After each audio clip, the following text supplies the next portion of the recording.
Alright, so first off, I'd like to apologize. My webcam is currently not working, so I'm going to screen record and talk through my client, Mike. So Mike is a 35-year-old man, works full-time, as well as having a family, so he's quite busy. He rides his bike to work twice a week and once on the weekend, and is seeing an exercise scientist to assist him with effective programming to build upper body strength and help strengthen his core muscles as well. He shows quite healthy signs as his resting heart rate, blood pressure, and waist to hip ratio are all within normal healthy ranges. However, Mike is slightly overweight for his height, according to his BMI, but as stated earlier, he is low risk and overall in good shape. It should also be noted that Mike mentioned a reoccurring knee pain from resistance training. This could possibly be due to poor technique, overloading of the joints in previous programs as well.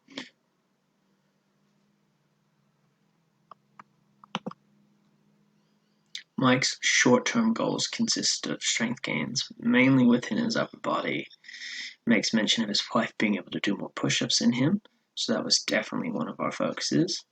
As well as upper body strength, Mike is looking to improve his core strength.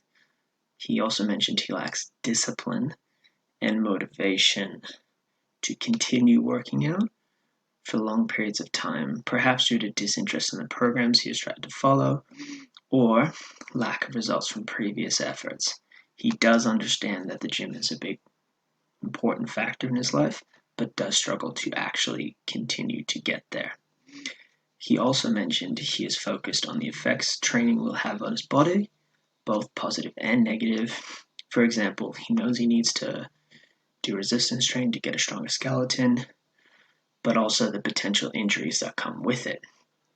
The major goal of Mike's long-term training plan should be centered around strength of his compound lifts and emphasizing technique and avoiding injury. So we did some testing procedures on Mike.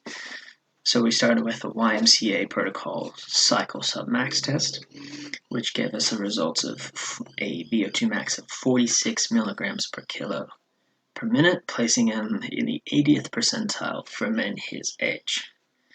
Now, as we mentioned, his upper body strength was lacking, and this came through in a 1RM bench press test, which resulted in 88 kilos, which is good by the ACSM standard. However, it is not great, especially when compared to his leg press 3RM, which was a total of 237 kilos, which was well above average. Now onto flexibility and core. So we performed a sit and reach test. She achieved 12 centimeters with an adjusted score of 47, giving him excellent flexibility, and performed a 7 multi-stage sit-up test. He was able to reach stage 5, which is very good.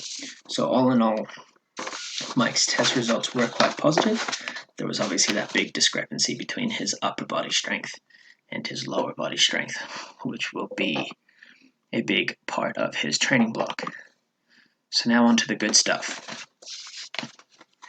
Mike's first 4-week block focused on introducing compound lifts such as the bench press, squat, deadlift variations, and overhead press. The initial month had a hypertrophy focus throughout to increase muscle size and motor recruitment for a further strength phase to be introduced later on.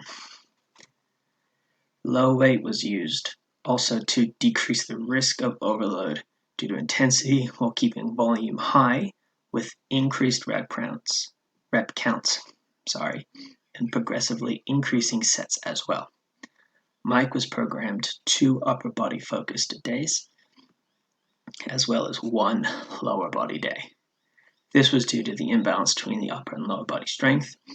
Mike could choose which days he completed his upper body sessions to give him a sense of control and more autonomous through his weight training.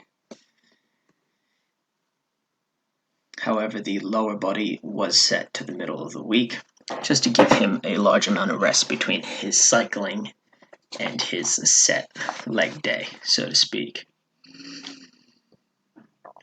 To increase Mike's upper body power, cluster sets were utilized to increase the amount of weight he could lift for the same number of reps. Cluster sets, researched heavily by James Stefano, are performed by doing a set number of reps, i.e. 2, and then taking a 30 seconds intra-set rest followed by another 2 reps, and then finally an inter-set rest of about 2 minutes is utilized. So the increased rest time allows the body to perform higher output with minimal fatigue. This will increase the length of his sessions. However, in an attempt to make up this time, there was an introduction of supersets. Throughout the program, supersets are utilized to decrease total training time compared to traditional training. Mike's program uses both agonist-antagonist supersets, i.e. bicep-tricep, and same muscle supersets. So in one of his workouts, for example, there is a superset of 2 tricep exercises to increase some quote-unquote burn to give him the effects in the tricep. Training method is introduced slowly at first, and then by the final week of training, both concepts appear within the same workout. Mike's lower body resistance did not receive a large focus due to him already having quite considerably strong legs, most likely due to his history of cycling. Back squats and straight leg deadlifts are the main lifts of the leg day, targeting both sides, so the anterior and posterior chain, to increase stability and strength, as well as some transference into his cycling, increasing not just his power in the push, but also in the pull aspect of his pedaling, increasing some hamstring strength. Now, in terms of barriers in Mike's behaviors, he mentioned that he understands how important exercise in the gym are, but continues to be disinterested and unmotivated. Made mention that he thought his understanding was about a 6 or 7 of how important the gym is out of 10, but his motivation to get there is around a 3 or a 4. Therefore, I implemented various different resistance training methods and allowed Mike to decide which upper body sessions he would like to complete during the week, giving him variety while also increasing confidence with the program and the movements, which is important for preventing injuries as well. Now, it is important to mention that Mike spends a lot of time outside, cycles multiple days a week. He gardens on the weekend, spends a lot of time with his family as well. So upon first glimpse, Mike is reaching the, as stated, guidelines for physical activity of 150 minutes a week. He's actually overreaching that, which is great. So he isn't too much of a worry in terms of the health aspects, but it is important for him to be reaching all aspects of training, such as the resistance training, putting some weight on his back.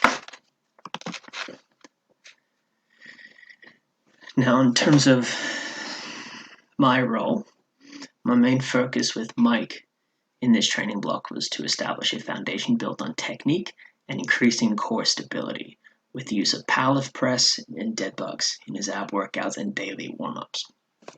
Reflecting on my choice and Mike's goals, some achievements were met, however, a large focus could have been placed on the actual strength results. Mike had mentioned at the start he struggled with motivation. This could be due to lack of the results that we were seeing.